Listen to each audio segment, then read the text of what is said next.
Hey guys, what's up? I'm Erin and welcome back to the channel. The idea of an early retirement is very appealing. You get to live life on your own terms. You don't have to go log your work hours from 9 to 5, 40 hours a week working on someone else's agenda.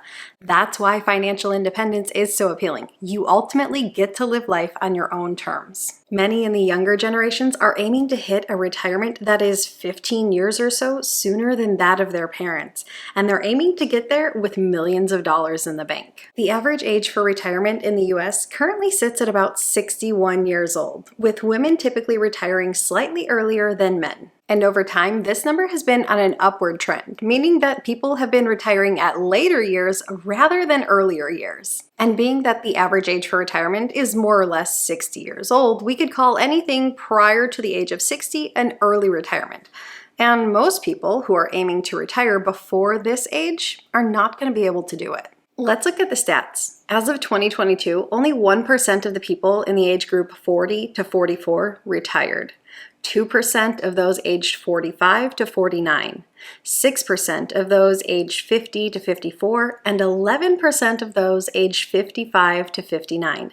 And if you notice, over time, each of these percentages have actually decreased, which is why I say you're probably not going to retire early. From a financial standpoint, and in many ways a social standpoint, an early retirement is incredibly difficult to pull off. First and foremost, healthcare is expensive. If you live in the US and step away from the workforce before the age of 65, where Medicare traditionally kicks in, you're going to have to foot the bill for your own health insurance, and that can be a very expensive bill. While the ACA website does offer more affordable healthcare plans prior to any subsidies, it's about $440 a month, or a little bit over $5,000 a year. So if it's you and your spouse, you might be looking at over $10,000 a year just for healthcare. And that figure doesn't include any deductibles, copays, or any other out-of-pocket related expenses that are beyond your premiums. Now, if you do step away from the workforce, odds are your income will decrease significantly. And if your income decreases, many of these plans do offer subsidies that bring down the premium payments.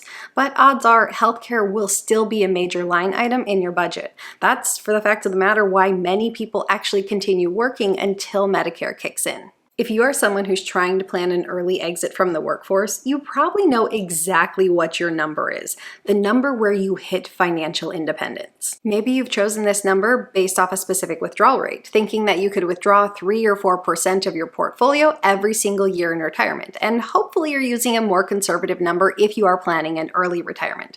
Now, there's a chance you can be perfectly successful with this, and you can withdraw that set amount or a flexible amount every single year.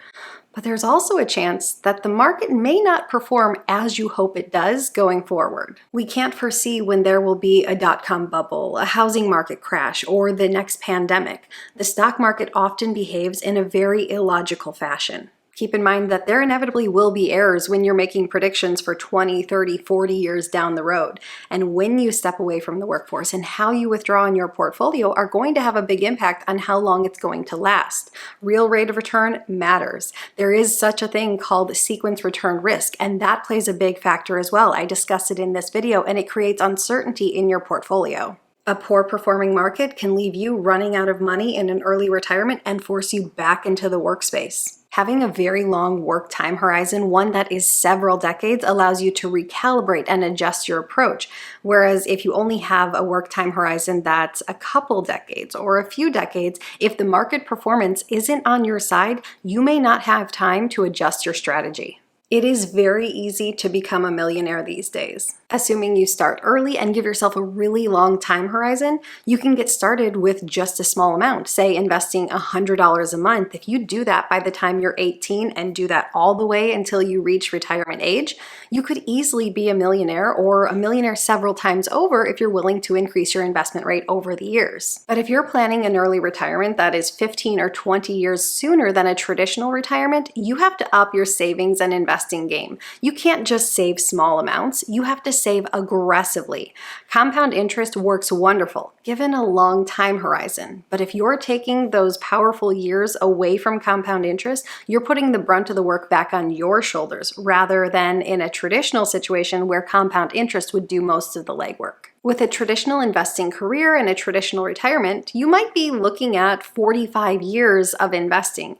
And it really is those later years that are your most powerful years, say years 35, 36, 40, and so on. But with an early retirement, you're lopping off those most powerful years. And while you may lose time in compounding, you give yourself more time than you could ever imagine. As in more free time. Let's say you live until the age of 85 or 90. If you do a traditional retirement at 65, you have 20 or 25 years to fund, but you will have the help of Social Security and Medicare. However, if you retire at 50 or 55, you could look at needing to fund a 40-year retirement, and a decent chunk of that without the help of Social Security or Medicare, which means you could have a very long retirement. And the way things are nowadays with medical care, it's very likely that you might live into your 90s or even close to 100.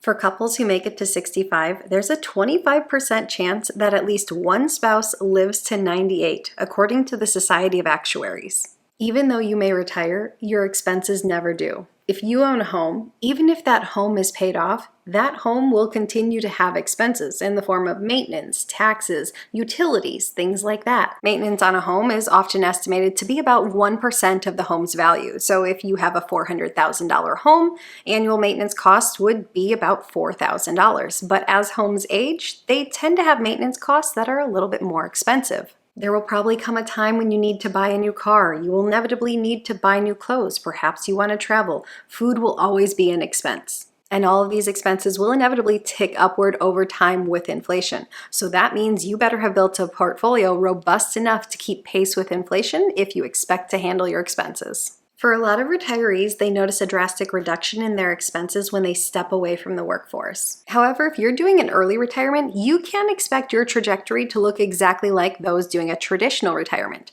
If you retire very early, say at the age of 45, 50, or 55, and you wake up every single day in good health, you might be waking up looking for new activities to fill every single day. Whereas before, you would fill 40, 50, 60 hours of your week with work, now you have to find a way to pass your time in other ways. And maybe you take up new hobbies, and these new hobbies could come with a very hefty price tag.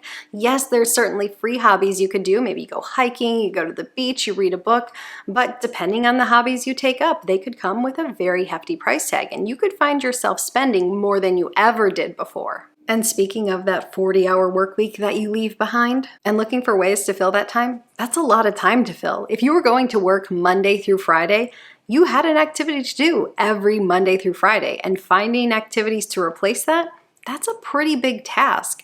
Because if you go on vacation 1 or 2 weeks a year, that vacation probably feels amazing, and it's probably easier to afford when you're working those other weeks. But if you're stepping away from the workforce entirely, taking a 52-week vacation or a vacation that is going to last the next 40 years, that's going to be a hard task to fill all that time. Also worth considering are your friends and your family. If you have one spouse who continues to work and one who's done an early retirement, that can be really hard on a relationship. Or think about your friends. Odds are if you do an incredibly early retirement, a lot of your friends are going to be smack dab in the middle of their working years, meaning if you're looking for someone to hang out with at 2 p.m. on a Wednesday, they're probably busy. So you're going to have to find some new friends. And your new friends who are available at 2 o'clock on a Wednesday, odds are they might be several decades older than you. So an early retirement might not be that fun if everyone you want to hang out with is busy and still working. So statistically speaking, you're probably not going to retire early, because unless you've stumbled onto a great deal of money at a very young age, it's going to take you some time to save up the money necessary for financial freedom. And even if you do have the money, work can provide great benefit outside of the financial aspects. It can provide you a great sense of accomplishment and fulfillment and that much needed social interaction. Still, I think it's a good plan to operate as if you are going to retire slightly earlier than expected, as roughly 40% of Americans are forced into an early retirement. In fact, the typical American retires 4 to 5 years earlier than they actually expect. And this could be due to any number of things. Maybe it's health related, maybe it's family obligations, maybe it's an employer forcing you into an early retirement. And if you're forced to retire years or even a decade earlier than expected, that's going to have a big impact on your finances. It can leave you with a financial shortfall. It can leave you living a leaner lifestyle than you ever anticipated or would really prefer.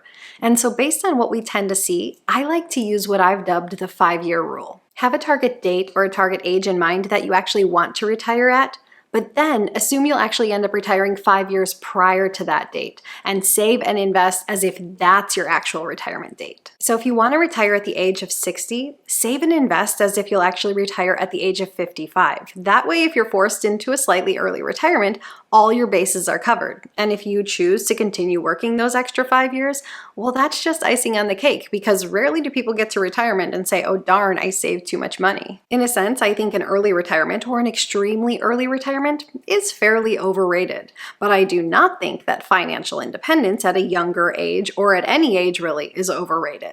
Financial independence opens doors and creates possibilities in your life. So I do think you should aim to hit financial independence as early as realistically possible. Then, once you hit that point, if you continue working by choice, doing so because it brings you joy rather than just a paycheck is an entirely different world to be in. So what are your thoughts on an early retirement? Is it something you're aiming for, or are you looking at a more traditional retirement age? Leave your thoughts in a comment down below. I post new videos every single week. If you got anything at all out of this one, please give it a like. If you're new here, please consider subscribing, or if you know of someone who might get something out of this type of content, please consider sharing. I'll see you soon. Bye.